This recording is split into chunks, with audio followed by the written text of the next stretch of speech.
In 2022, researchers using 3D scanning technology discovered massive ancient glyphs carved into the walls and ceiling of a cave. No one had noticed them before because you literally couldn't see them without 3D scans. A recent discovery in a remote region of northern Australia, supported by ground-penetrating laser scanning technology known as LiDAR, has sent shockwaves through the global archaeological community. What modern instruments recorded was a cave containing paintings older than any known civilization, challenging every assumption about the capabilities of prehistoric humans. An architectural entity lies deep within ancient bedrock, seemingly waiting for the rise of modern technology before its existence could even be perceived. This discovery suggests that human history is not a straight path of evolution, but a sequence of fractured memories, remnants of a past that was deliberately and ruthlessly erased. A place no map was ever meant to hold. The Kimberly region in northern Australia is best known for its barren expanses and sandstone formations worn down by time. It is one of the most geologically stable areas on the planet, where massive rock bodies have remained undisturbed for hundreds of millions of years. For cartographers and archaeologists alike, this region has long been considered an archaeological dead zone, a landscape too harsh to sustain any complex civilization for an extended period. And yet, in mid-2023, a satellite-based geodetic survey returned data that could not be explained by conventional geological laws. At a coordinate far removed from indigenous travel routes, infrared scanning equipment detected a sudden drop in temperature beneath what appeared to be a solid cliff face. Algorithms designed to analyze material density began registering disturbances when confronted with structures defined by perfect straight lines and exact angles. In nature, caves formed through water erosion typically display uneven vaults and flowing, irregular contours. This void, however, exhibited absolutely parallel boundaries and precise right angles, features that only deliberate intelligence could produce. When the first research team approached the site, they realized that the anomaly was not limited to shape alone. The space surrounding the cliff seemed to suppress sound in an unnatural way. The characteristic howl of Kimberly winds abruptly vanished once they entered a radius of 50 meters around the potential entrance. Local guides, people with deep spiritual ties to the land, refused to come any closer. They referred to it as the land without echo, a place avoided by birds and foraging animals for thousands of years. The silence here was not peaceful. It was a physical pressure bearing down on the eardrums, suggesting a structure engineered to isolate itself completely from the outside world. The initial entrance was nothing more than a narrow fissure, concealed beneath layers of fossilized sediment as hard as steel. Geologists extracted samples and were astonished to discover that this sealing layer was not the result of a natural landslide. It was a mixture of natural minerals combined with an organic binding agent that had fossilized over time, forming a kind of primitive concrete whose durability surpassed that of many modern structures. It appeared that someone, or something, had deliberately packaged this space, turning it into a vacuum-like repository designed to protect whatever lay inside from oxygen and from time itself. When slender probes were inserted into the opening, a stream of cold, dry air rushed outward, carrying an unfamiliar scent. It was not the damp odor of a cave, but the smell of absolute stillness preserved across hundreds of millennia. An intrusion no one was prepared for. Breaching the first physical barrier to enter the interior proved to be both a technical and psychological challenge. Once the sealed rock layer was opened, the archaeologists prepared themselves for a dark and damp cavern. Reality proved to be entirely different. The corridor descending into the mountain bore no marks of crude stone tools. The walls were astonishingly smooth, as though cut by an extremely high source of heat or cast from a liquid mineral that had solidified within a flawless mold. The beams of the team's flashlights reflected off the surfaces, revealing a fine crystalline structure that emitted a soft green glow when stimulated by artificial light. The anomalies only intensified as they moved deeper. The internal ventilation system functioned silently and with an efficiency that defied expectation. Despite lying dozens of meters below ground, oxygen sensors remained perfectly stable, with no buildup of carbon dioxide or toxic gases commonly found in sealed rock cavities. This pointed to the existence of a natural air exchange system, one based on carefully calculated differences in pressure and temperature, achieved through narrow channels running along the ceiling. The deeper they went, the less it felt like a natural cave, and the more it resembled a corridor within an advanced archival facility, where every detail served a single purpose: permanence. In secondary chambers, the team discovered mineral traces that reacted to light by forming continuous lines that guided movement. These were not images, but something closer to a navigational system. Long, smooth grooves ran across sections of the walls, each one perfectly straight and cut to a uniform depth. For a traditional archaeologist, this was a nightmare.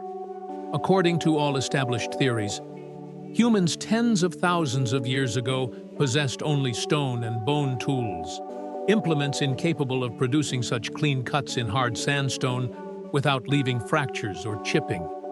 The environment inside the chamber appeared engineered to maintain a state of suspension. Temperature and humidity did not fluctuate by even 0.1 degree throughout the team's presence. The arrival of modern humans, with electronic equipment and heavy breathing, felt like a clumsy intrusion into a pristine space. Each footstep echoing across the perfectly flat stone floor seemed to violate a ritual of silence that had endured since before the rise of humanity's first civilizations, such as Sumer or Egypt. Here, the boundary between archaeology and science fiction blurred, forcing even the most rational minds to confront an unsettling question. Were we truly the first beings to master technology on this planet? Traces of a presence lost to time.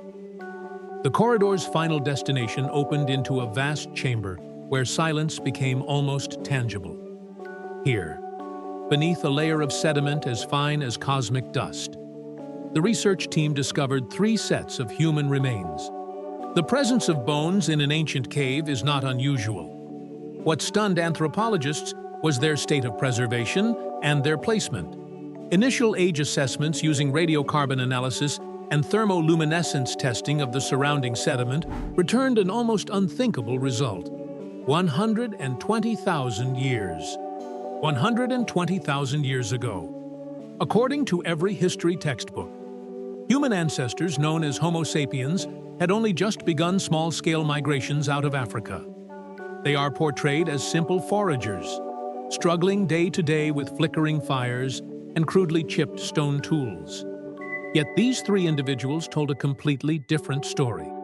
Their skeletal structure indicated an advanced form of development: longer limbs, cranial capacity approximately 15% greater than that of modern humans, and a striking absence of signs linked to malnutrition or dental wear from coarse diets. They were not curled into the fetal burial positions typical of early tribal cultures. Instead, they lay on their backs, arms extended alongside their bodies, in a state of complete repose, resembling sleepers rather than the dead. Surrounding the remains were fragments of textile materials so refined they seemed almost impossible, though partially mineralized. The fibers retained an intricate cross-woven structure that even modern hand-weaving techniques would struggle to replicate. This was neither animal hide nor tree bark, but a protein-based fiber with structural similarities to silk and a tensile strength far greater. The discovery of woven fabric dating back 120,000 years was not a minor revelation. It was a detonation that shattered the accepted technological timeline of humanity. It implied the existence of agriculture, the domestication of plants or insects, and a complex mechanical system capable of processing fibers.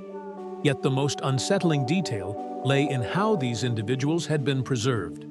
The remains were not buried in soil. They rested atop raised stone platforms, surrounded by small recessed compartments arranged in a precise mathematical grid.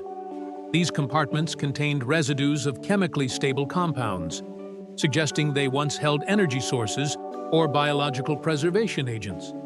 The handprints on the surrounding walls were not mere impressions. They appeared altered, with elongated fingers and unusually complex fingerprint patterns. Pressed into the stone while it was still malleable, a faint stream of dry air continued to flow from a final blocked passageway in the corner of the chamber. A reminder that what the team had uncovered was only the surface of something far larger. A waiting room before entry into a true library of knowledge. The Chamber of Impossible Images. When the final seal was removed, powerful halogen lights swept across the towering walls of the central chamber, and the worldview of everyone present collapsed entirely. What emerged was not abstract imagery or animal hunting scenes typical of prehistoric caves such as Lascaux or Altamira. This was a gallery of transcendent knowledge, rendered in pigments that had neither faded nor oxidized after 120 millennia. The left wall revealed an anatomical map of almost disturbing precision. It displayed the human nervous system, with fine neural pathways branching from the spinal column. The circulatory system with heart valves rendered in meticulous detail, and even the structure of double helix chains known today as DNA, a concept humanity only identified in the 20th century. How could a culture from 120,000 years ago peer inside the human body with the resolution of a magnetic resonance scanner? This was not art. This was data. It was not created for decoration, but recorded for preservation. The right wall opened onto a vision of astronomy that exceeded all imagination. Researchers recognized stellar systems, yet not as they appear from Earth today. This was a map of the night sky as it existed 120,000 years ago, complete with quasars and black holes that modern science has only detected through advanced radio telescopes. The lines connecting stars did not form mythological constellations. They traced mathematical trajectories, suggesting a profound understanding of celestial mechanics and time itself. At the center of these cosmic maps stood tall, slender figures with large eyes and elongated hands, positioned beside smaller human forms in gestures of guidance. At this point, a deeper existential fear began to take hold among the scientists. A rupture in transmission. Consider the contradiction. Here was a pinnacle of intellect 120,000 years ago, a civilization fluent in anatomy, astronomy, and materials, science, yet immediately afterward, for the next 100,000 years, human history dissolves into a blank void. Not a ripple of this knowledge was passed on to later generations. The humans who lived just after these images were completed returned to crude stone tools, dark caves, and a fearful relationship with even the simplest natural phenomena. How could a person who possessed genetic maps and star charts suddenly forget everything and revert to illiterate foragers? Knowledge did not fade through gradual decline. It was severed completely, as if someone had pulled the plug on a vast central archive. These images are not a source of pride from the past. They are evidence of a crime committed against human memory on a massive scale. We are not the descendants of those who painted these walls. We are orphans, stripped of an entire intellectual inheritance and forced to begin again from nothing. Trapped in a collective amnesia that lasted tens of thousands of years. Expert interpretations and alarming theories. A deep fracture opened within the scientific community the moment the first classified reports reached major research centers. One camp, led by orthodox archaeologists, attempted to label the findings as symbolic art or as coincidental arrangements of geometric shapes. They argued that the human brain is predisposed to recognize familiar patterns within random marks, a phenomenon known as pareidolia. That argument collapsed almost immediately when mathematical analysis revealed that the proportions of neural pathways and the positions of stars in the images matched modern scientific data, with an accuracy of 99.8%. This was not a coincidence. It was data replication. On the opposing side, geologists and catastrophe specialists identified a different and far more disturbing clue. They noted that the age of 120,000 years coincided with the onset of a period of extreme climatic instability and massive volcanic activity. Yet the scale of the knowledge rupture could not be explained by natural disasters alone. If catastrophe had struck, some knowledge would have been lost, but survivors would still have carried forward the most basic skills.